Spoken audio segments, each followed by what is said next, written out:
don't know how to sit all of a sudden. Surprise. Surprise. I don't think you need this. No, I think it makes me look smarter. Do you want to look smarter? No, I don't. I'm good. Okay. Don't kick the tripod this time. Okay, no kicking the tripod. Welcome to No Couch Required. Two therapists, too many feelings, not enough chill. This is basically the podcast version of your most validating group chat. If it were run by two therapists with zero bullshit, big hearts, and a knack for turning emotional chaos into conversation.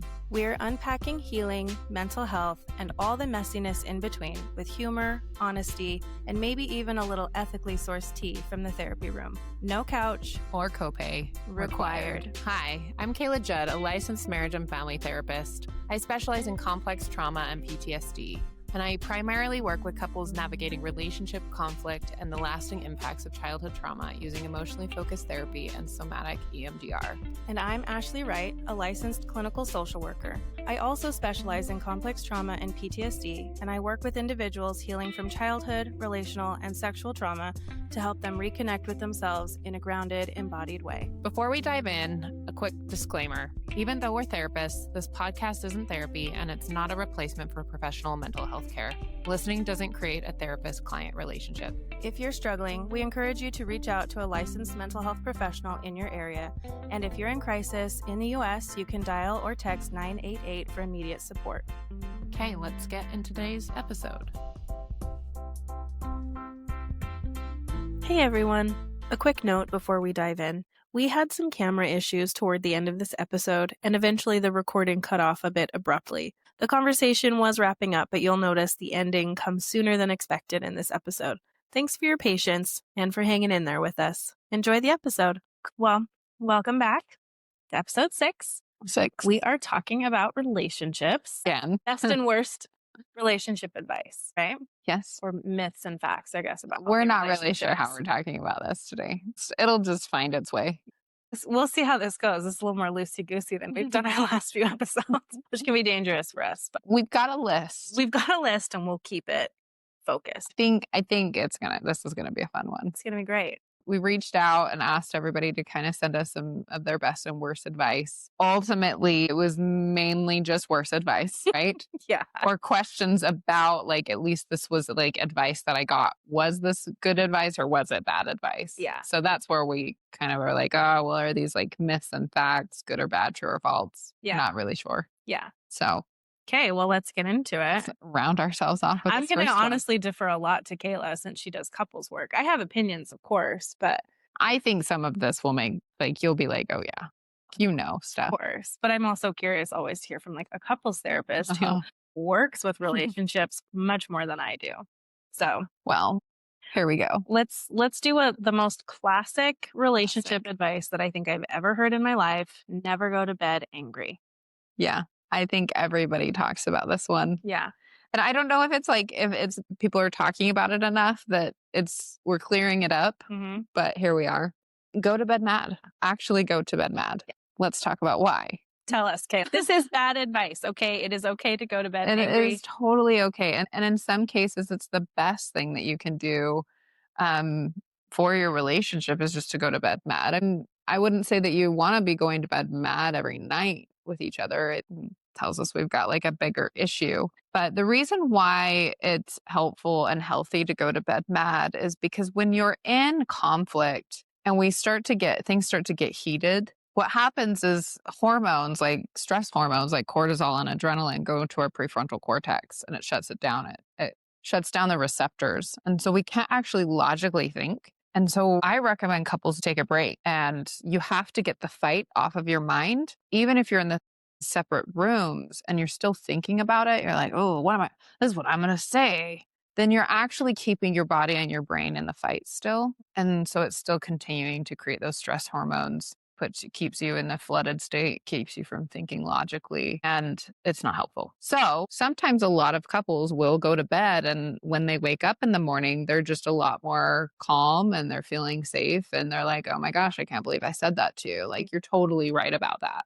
You know, it's easier to actually work through the problem than the night before, especially if we're having those fights like late at night. That's what I was just thinking. If we're also adding on top of like heated emotions and that like fight or flight response, and then you add on top of that like 2 a.m. and you're both sleep deprived, like you have no chance. I mean, I'll even back up to like 10 o'clock at night. Like, That's fair. especially if we're just like, maybe we just got the kids down, right? Or we just got home from work. Some people work late. You're just already setting yourself up to fail in that conversation. Yeah. Go to bed mad. Yeah. Wake up and talk about it. Yeah. Go to bed mad / it's okay to take breaks. If you guys are too heated and you can't rationally discuss things, take a break. Yeah. Go to bed angry. And I love how this is just so scientifically based too. This isn't just like we're pulling this out and be like, as therapists, we know this. What we know is that the body responds better. So you can bank that. Yeah. So you can let that bit of advice go if anyone has ever told you that. Yeah. Don't feel bad. I mean, it really is kind of, now that you say that, like, it's kind of pervasive because I think a couple that like everybody like knows Will and Jada Smith, and she had actually talked about this at one point several years ago, how they would just never go to bed mad. Now I'm like, how did that work out for them? Because they're split up now, aren't they? I have They've no kind idea. of like, I don't know, they've kind of got an interesting relationship where I think there is some separation right now. And I just remember her talking about that, being like, oh, great, I guess that's what you do. And so, I mean, there's so many people who have heard her say that, and they just seem like such a great couple that must be working for them. I think it is still a pretty pervasive idea. And I think you and I are kind of like, oh no, people don't really believe that anymore, right? But we have a bias and a different kind of perspective on things that it may still be a pretty pervasive I think it is. I think maybe my comment was more like, are people more questioning this now more than just believing it? Got it. I think that's the feeling I get, is that people are more questioning it. Got it. So cool. Okay. Next one. Communication is key to a good relationship. This is hilarious to me. Every couples therapist mindfully chuckles a little bit when they ask what you're here to work on, because it's 9 times out of 10, we want to communicate better. The Gottmans found that communication is not key to a good relationship. It's actually friendship. Yeah. That's interesting. That's the foundation that you want in your relationship, is friendship. That's, I'm learning something right now. Because I see that and I'm like, oh, communication is key to a successful relationship. That feels true. Like, that sounds true to me. It sounds nice. Yeah. And like, I guess I want to say it's an important part of relationships, but it is not the everything. I mean, at times I catch myself saying, you guys need to communicate better, right? And that's true. And there's like a way to do that, right? But the Gottmans talk about friendship. There's almost these really important key components to friendship, right? Like, we know each other really well. The knowing each other is that I'm interested in you. I'm invested, and they talk about creating these love maps. And what those love maps are is that we know your likes, your dislikes, your best friends, who you've had a falling out with, what happened to you in your childhood, your favorite food, like everything from the like simplest of things to more complex things in my person's life. And I always describe it as that you do not want a paper map, like we grew up with. You don't want a paper map. You want a Google map of your partner. You want to be able to zoom in and look at the little boutiques and the little, side streets and the little hiking routes and things like that. Yeah. Like, you want to have more of a detailed view of your partner.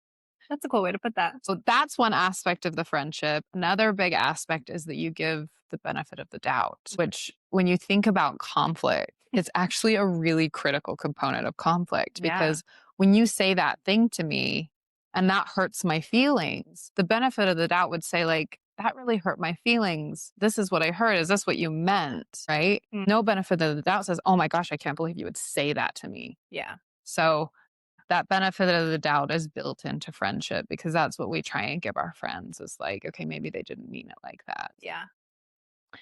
And then another component is accepting influence. Like, I'm going to feel like I can accept your influence, that like when you have a point of view that you think is right, I might consider it and say, like, maybe you're right. Yeah. There's some flexibility in that. And then the last component I would say is fondness and admiration. These are all Gottman principles here.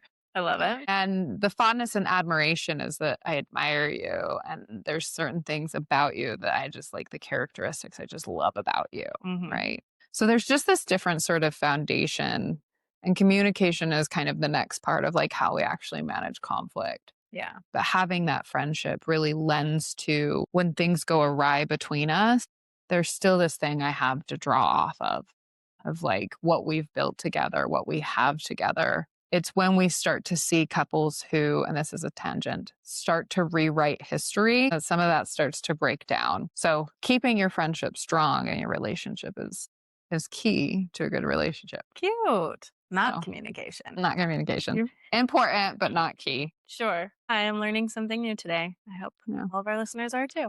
This is why I said you were going to do the bulk of the talking on this. Some of these other things we're going to get to, I'm going to give Yeah.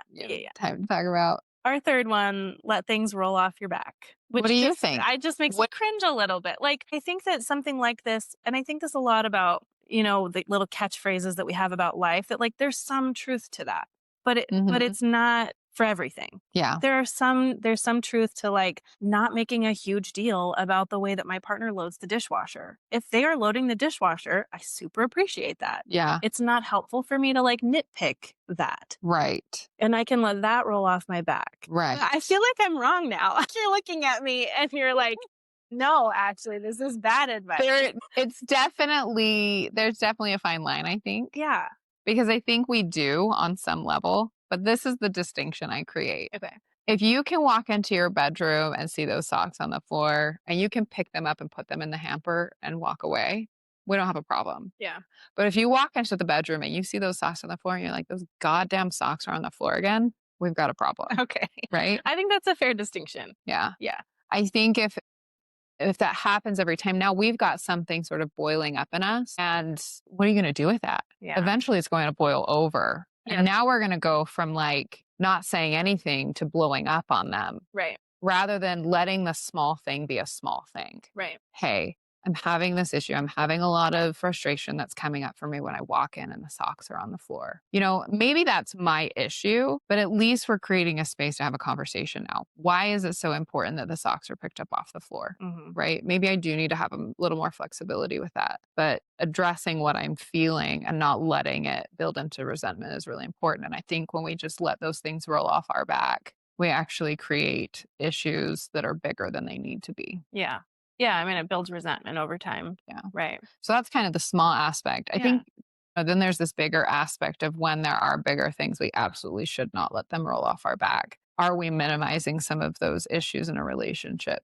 Yeah. That, when we've got a partner who's yelling at us, Sure. is that something we let roll off our back? No. But I think what we're saying here is let things roll off your back. But I think the common comment that we hear is let the small things roll off your back. Yeah. Don't sweat the small stuff. Right. Yeah. Yeah. Yeah. Let it, the comment I always got was let it roll off your back like a water off a duck's back. Yeah.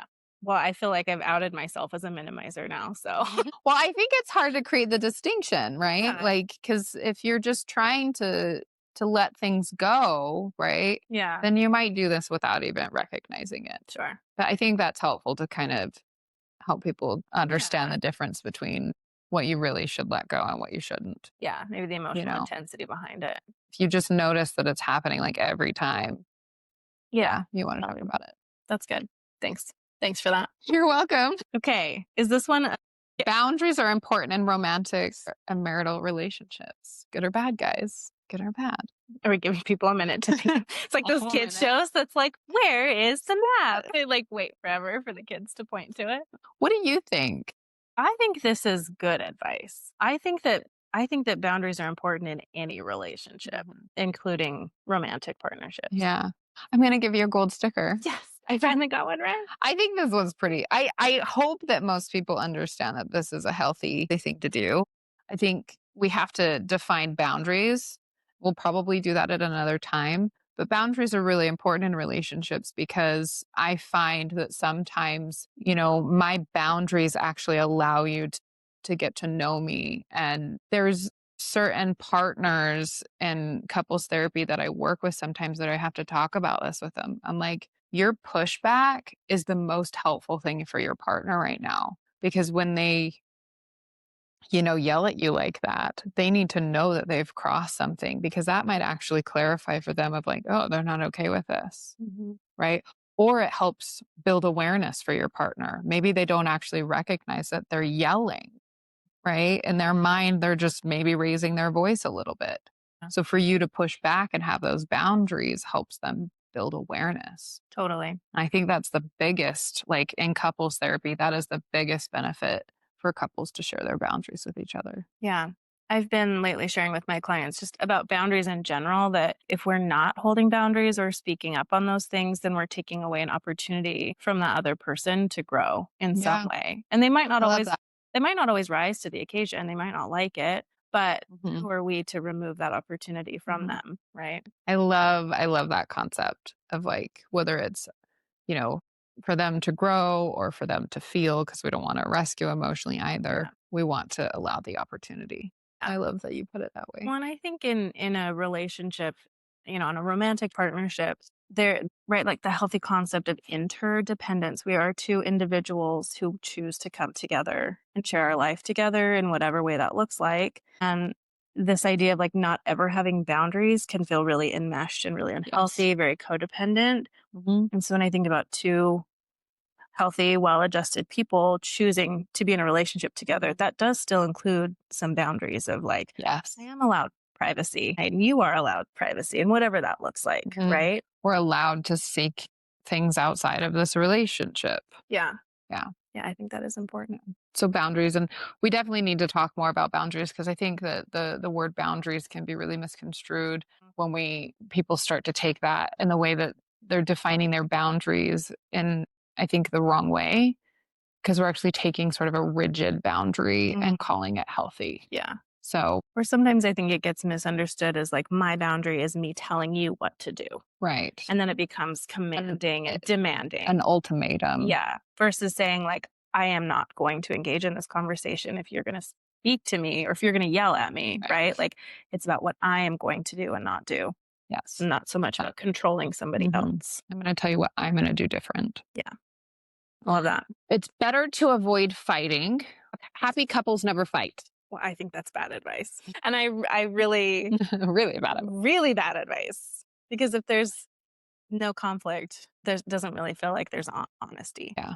Some of the worst relationships I've seen come from no fighting. Yeah. It's what I call quiet conflict. Is this like I need to trademark some of the things that I say. Do. Is this like what you were saying in the EFT episode about like two withdrawers? Yeah. Yeah. Yeah. They're both sometimes like just really angry inside. And sometimes it'll come out, right? Like where personal experience, right? Where the pillows are getting pulled off the bed, like the decorative pillows to go to bed. Have I told you this? No, but I can imagine where it's going. But there's one pillow that is not removed from a certain side of the bed. We can laugh about this now. It has been addressed. But that's like this quiet conflict. It's maybe more a little bit passive aggressive if it comes out, but it's quiet conflict. It's still there. You're still fighting, right? But the misconception sometimes is that, like, once heard that this person thought that if there was fighting, that there was going to be a divorce, right? So the Gottmans say that it's not if you're fighting or you're not, if you're fighting or you're not fighting, it's about how you fight. So avoiding conflict is not good. Conflict is good. And the most beneficial thing about conflict is that through healthy conflict, you get more close. Like your bond becomes stronger. And I define this like if I've got any gardeners listening, I used this the other day. When you garden, you first kind of have to baby your plants, but as they get bigger, there's times that you actually want to take water away, that you don't actually water them for a few days. And the reason why you do that is because it shoots roots down into the ground further. So it actually makes the plant stronger so that when the wind comes, they're not breaking over. And so relationships and conflict are the same thing, is that conflict is like that withdrawal of water. Like there's something that doesn't feel good here. Yeah. But as you get through it, it actually creates a stronger bond between you two. That's cool. So avoiding conflict actually creates more of, like, I would say, a shallow relationship. Yeah. I love a good metaphor. I feel like therapists are that's one of our like random skills, is that we constantly have metaphors for things. We have to, right? Paints a picture. Let me try and explain this to you in another way. This one's interesting. You should go to bed at the same time. This one is funny to me. Yeah. I think, do you think this is good advice or bad advice? I don't know. I don't know. It feels like probably not good advice, but I don't know. I would say that this is kind of a middle ground. Okay. It's good to go to bed together. Mhm. I don't think you need to do it all the time. Like stuff happens, people are in school, whatever. I think that it's good to do on a more regular basis. I actually was the one that put this one because what I see sometimes is that you'll have somebody who will like stay up late to watch TV or to play video games, and you end up having like this distance between you two. There's this almost this thing that becomes more of a priority, it feels like, than the relationship.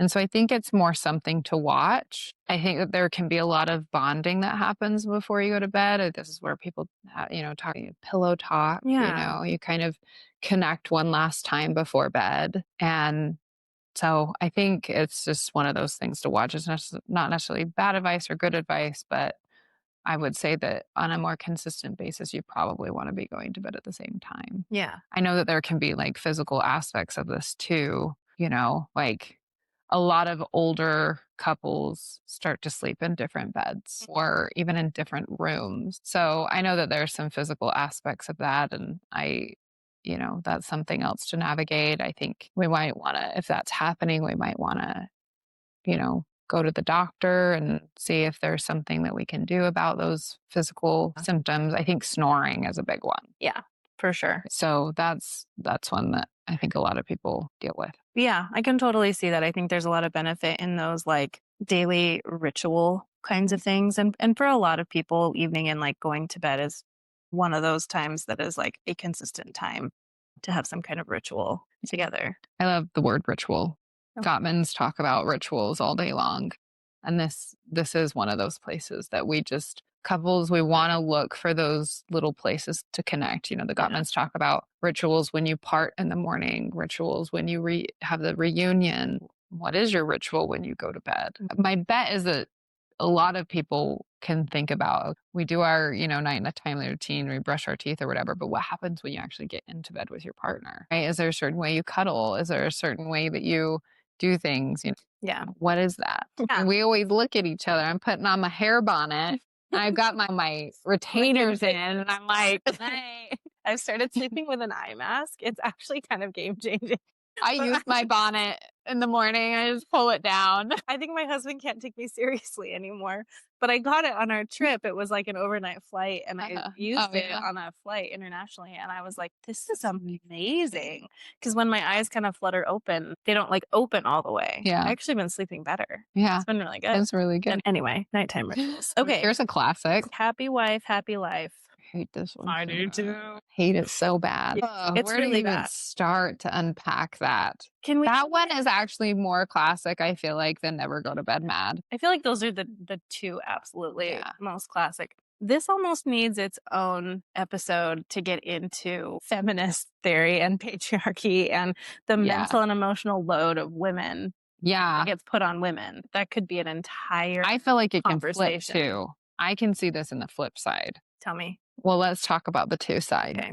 So happy wife, happy life. You've either got kind of what you're referring to, which is at least what I'm hearing, is that like we're putting a lot of work on women to make decisions, and like, yep, you can choose. You can choose all the things, right? I hear it in the same vein as hearing the kind of thing of like the mother or the woman sets the tone in the house. And so then for a lot of women, I hear like, I feel like I'm not allowed to have a bad day. Like I can't have a range of emotions because it's my emotional responsibility to make sure that the house is a good energy. That's kind of the perspective I took. I think those two, that all together is like one version of this, one side of the coin. Yeah. The other side of the coin is that you end up putting men in this downgraded position in the home, right? Yeah. So I can hear for some men, maybe they utilize that as a way to kind of withdraw and they wash their hands of being in charge. But on the flip side, you maybe have, the woman in the relationship actually doing a lot of controlling, right?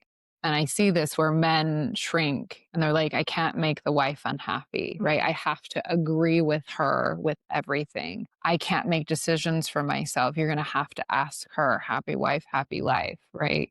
And you really, on one hand, either have a dynamic that way where the wife is controlling things. We always do this because it rhymes, but you can always flip it too, right? Like happy husband, happy life. Yeah. So there's the controlling aspect of that, and a man who isn't able to even have boundaries, right? About how he feels and what he thinks and what's important to him. And I see that probably just as frequently as the other side of the coin. Yeah, that's a super good point. It's interesting the way that the perception of that saying can go either way. But it's unfair either way. It is unfair either way. Bad advice. You need to be checked in as a partner, and you also need to have flexibility and allow your partner to be a person, right? Like they don't always have to agree with you. They don't have to go along with everything you think is right. Yeah. So, that's like the trauma part of me that comes out of ooh, control. That's not cool. Yeah. So, yeah, either way you spin it, it's not good advice. Yeah. Yeah. Okay, next one. I guess this is more of a true or false thing more than good advice or bad advice. I guess maybe advice in when you're trying to find somebody. I guess I lean more toward false. I don't know that interests alone is going to keep you together. I think so it if can help. It's not, then what is it? Friendship, which I think having similar interests is a part of friendship. It is. But it feels like I'm going to interests alone isn't enough. Yeah. And I'll give a spin on this that you might love Disneyland, both of you. But what happens when you fight at Disneyland?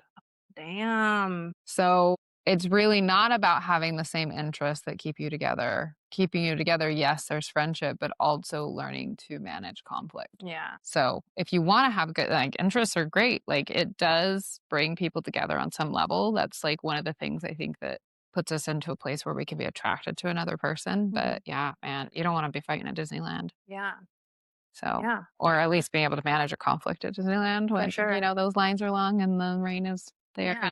Well, and I guess I think too, if you both love Disneyland, but you don't really like being together, if you don't enjoy spending time together, that might be a better indicator of do you actually like to be around each other? Maybe it doesn't matter what you're doing, but do you like spending time together? Yeah.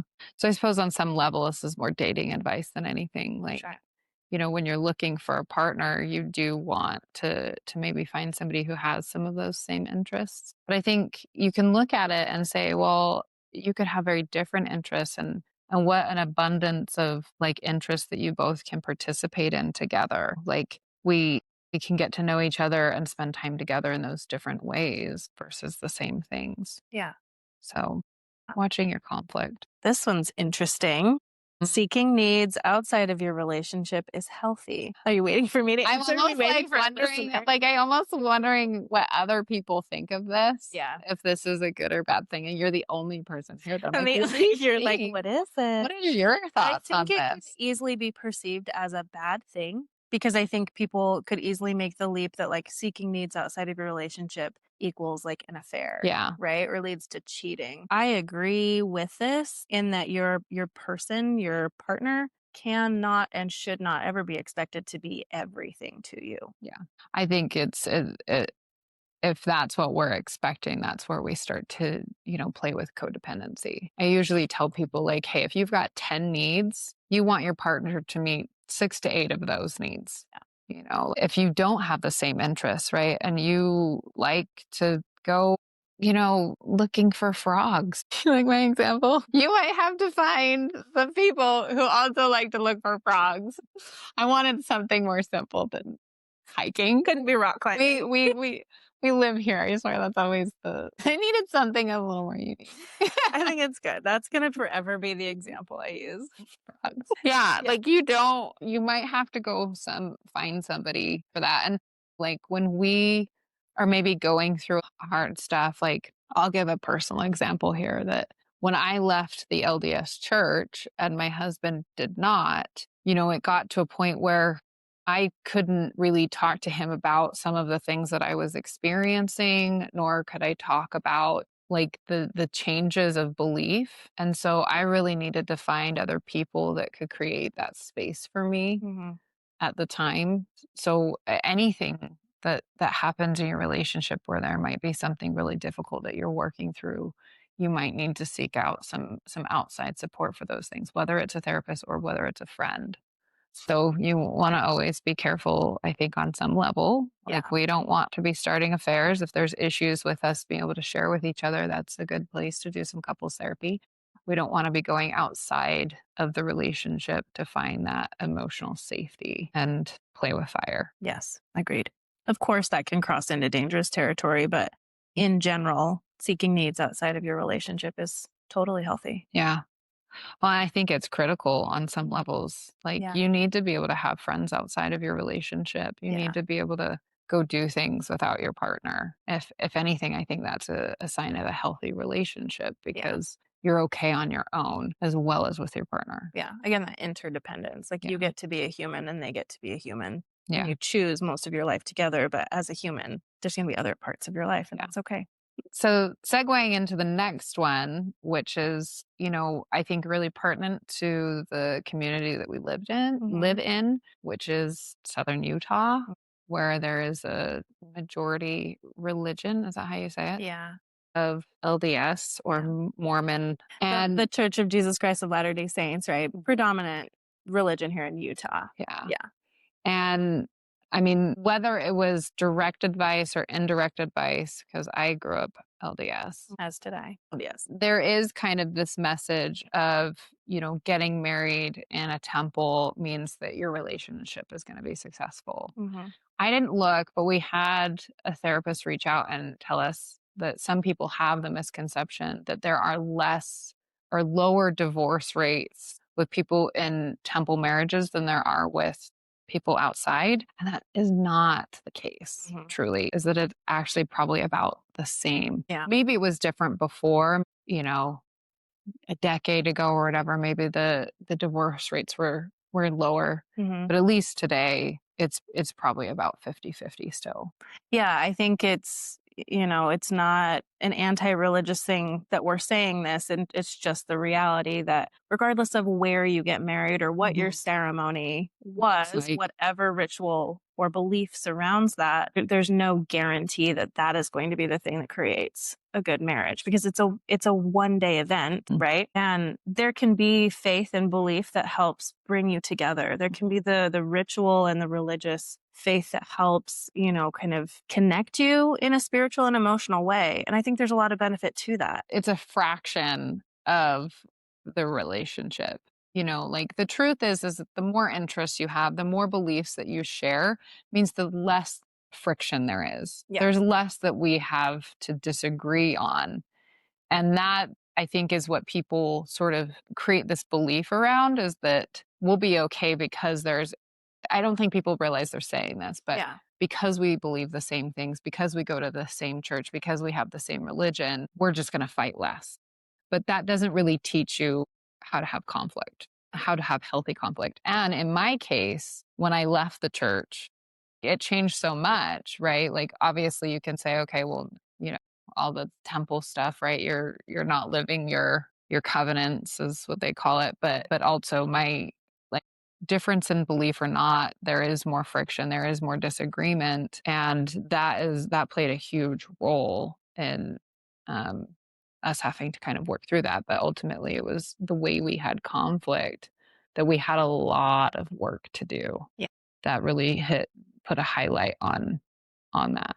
Yeah, I think that's a good way to put that. So, but I see it too. Like I see, members of the church all the time that are active believing members and they still don't know how to have conflict in either case. Yeah. I think, what you're saying, like these principles that you keep talking about from Gottman, principles of like friendship and how you manage conflict is really what it comes down to. There's all these other pieces that can help or hurt relationships, but in the end, it's like, how do you manage conflict? Yeah.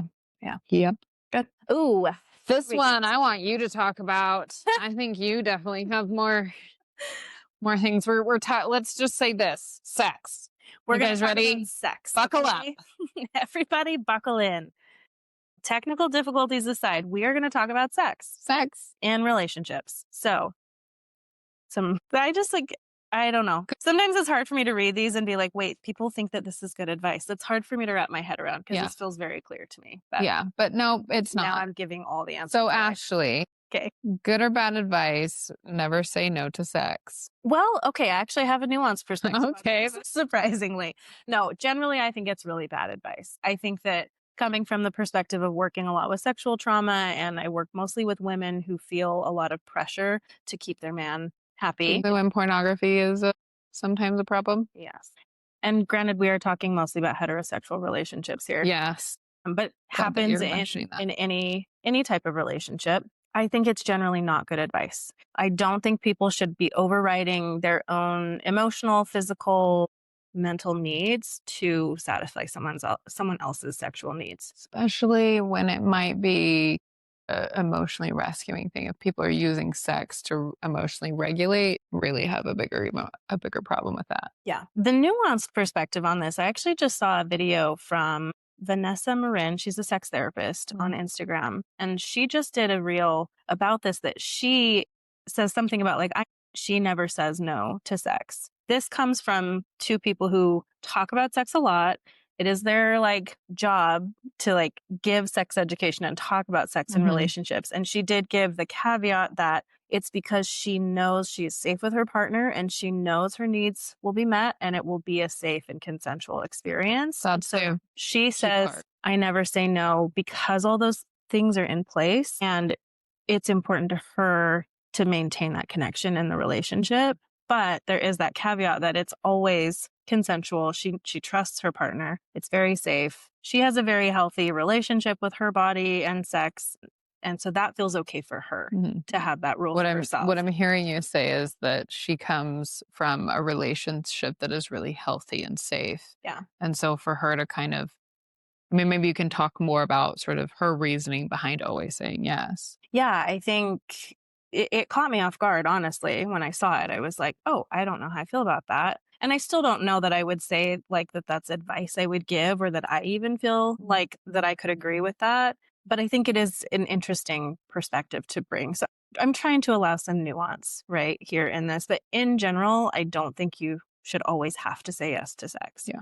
Especially for women, and especially for women who have history of sexual trauma. I think it's really important. Can we agree men too? There are men who have sexual trauma. Of course. So of course. Men and women who have had sexual trauma, this is a place that you really don't want to push things. I think I emphasize the women aspect because for so long there has been a message about women, again, shouldering the responsibility to manage their husband's sexual needs. So this is my bias. I do have a bias. Well, and I'm just even bringing in I don't want to discount men's experience. Yeah. I mean, I would even bring in like gay men, right? Like then you don't even have a woman in that regard. Yeah. Like, what does that look like? Yeah. So anyway. There obviously is a lot more nuance to all of this, right? In relationships, but never say no to sex. I'm going to go with bad advice in general.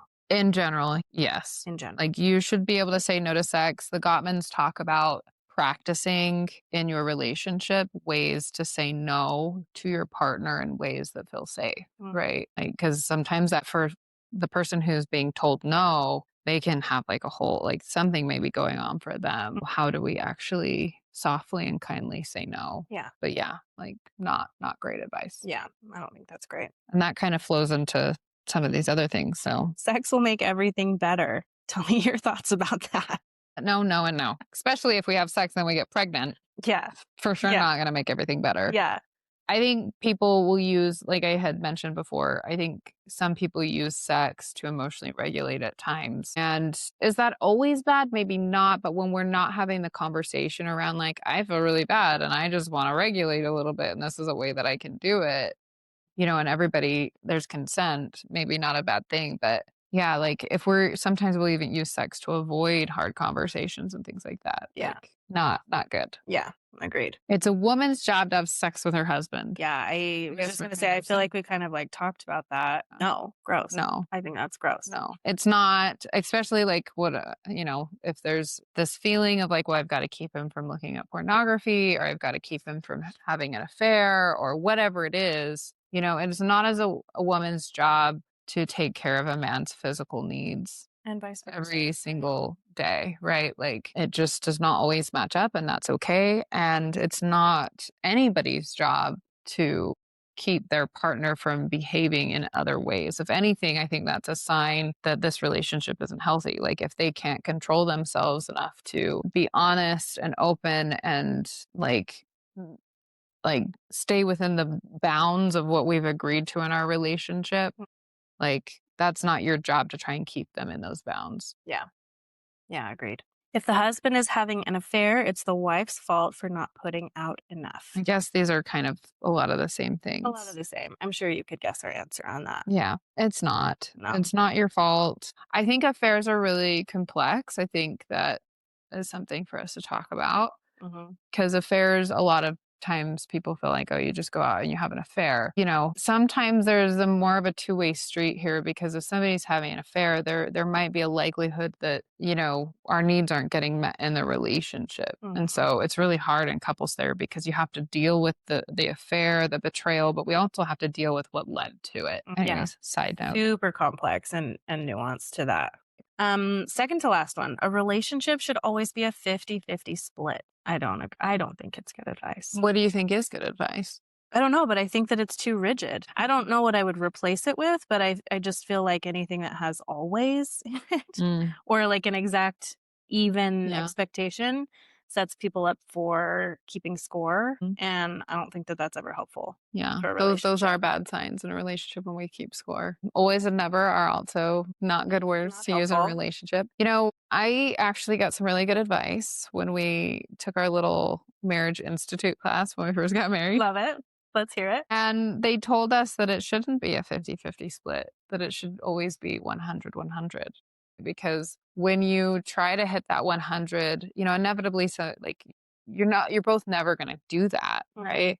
But if somebody has a really bad day, it means that it's covered. Everything's covered all the time. And I really liked that advice. I was like, you're right. Like, you want to be able to make sure that we're functioning in the way that we need to, and we're there to support each other. Yeah, I think I think it's more in relationships. I think of it more as like reciprocity and kind of like the flexibility of balancing. I love that you're doing this. I just feel like this is the right thing to do. It's like sometimes one person can give more in the relationship, or sometimes we have less capacity, and whatever that means, right? If that's household duties, if that's parenting, if that's actually like connecting in the relationship, it's just not going to be the exact same every single day. And I think it's unrealistic to expect that. So I think we give our best, our 100, right? What our 100 of whatever we have capacity for that day, for both giving our 100, then that feels like there's more flexibility to that.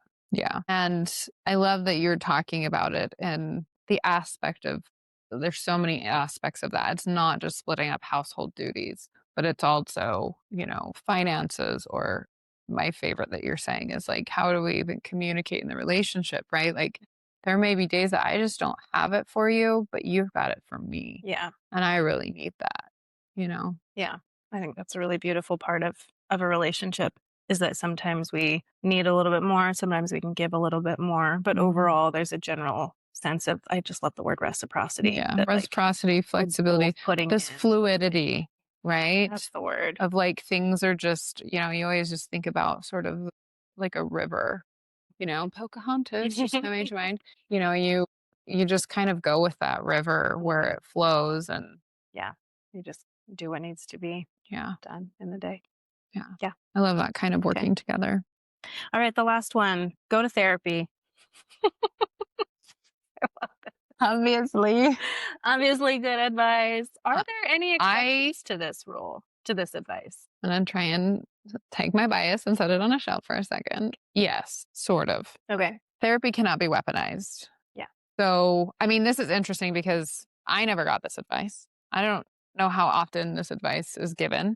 I do now, like in the little book when I go to the weddings, I'm like, my poor nephew and niece, they got married. And let's see, I think, guys, you can't listen to this. Turn this off. They did the cutest thing where they put together these envelopes with notes in them so that every year they could take out advice from somebody and read it. And it was like for 50 years or something. Maybe it wasn't that much, but I think I took out, it was either the second or the third year. And I was like, no. Oh, Everybody you got to pick which you got to year. pick which year you wrote in. I thought you were just like replacing what someone else had put in. No. Like, nope, actually in the third year, you need this. That'd be funny. But I picked out I think it was the second or the third year. And I said, if you haven't been to therapy yet, you should go. So whether you need that or not, but I think like when I look back at my own relationship, I was like, I had no business not being in therapy year one, So there's that. I think that it's really needed. And I think that there could be an argument to say that that could be weaponized on some case. Like if you're, going to somebody for support about something, and they're like, oh, you should just go to therapy. Right? Yeah. I don't know. Maybe it's not that big of a deal. I guess I think the only exception I've ever heard, and your opinion on this would be interesting, is couples therapy specifically is not generally recommended if there's abuse. You always bring up the stuff that I know, and then I don't even think about. It's okay. Sometimes. No, always. I will speak to this. Yes, generally it is counterproductive for couples to be in therapy when there's domestic violence. However, there's a caveat to that. Okay.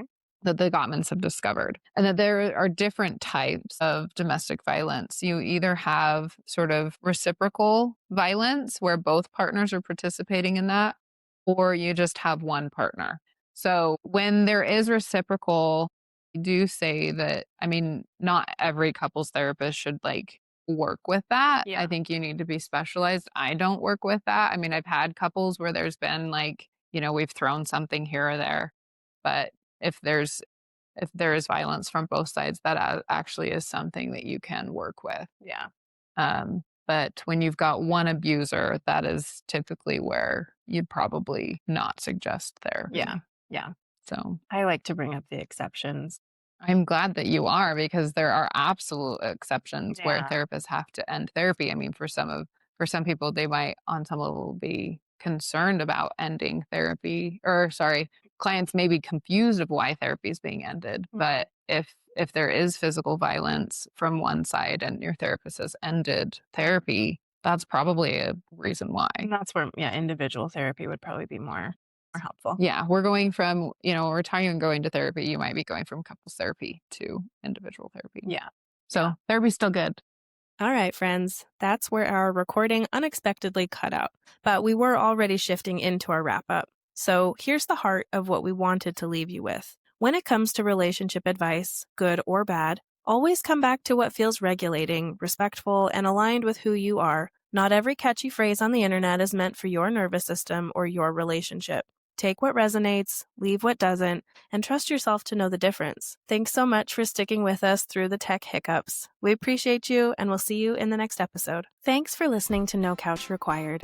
We'd love to keep the conversation going with you. Connect with us on Instagram at NoCouchRequiredPod and let us know your thoughts. If you have questions or topics you'd like us to cover in future episodes, send them our way. We'd love to hear from you. And if you're enjoying the podcast, please make sure to subscribe so you never miss an episode. And consider leaving us a review. It really helps others find the show. We'll see you at our next episode.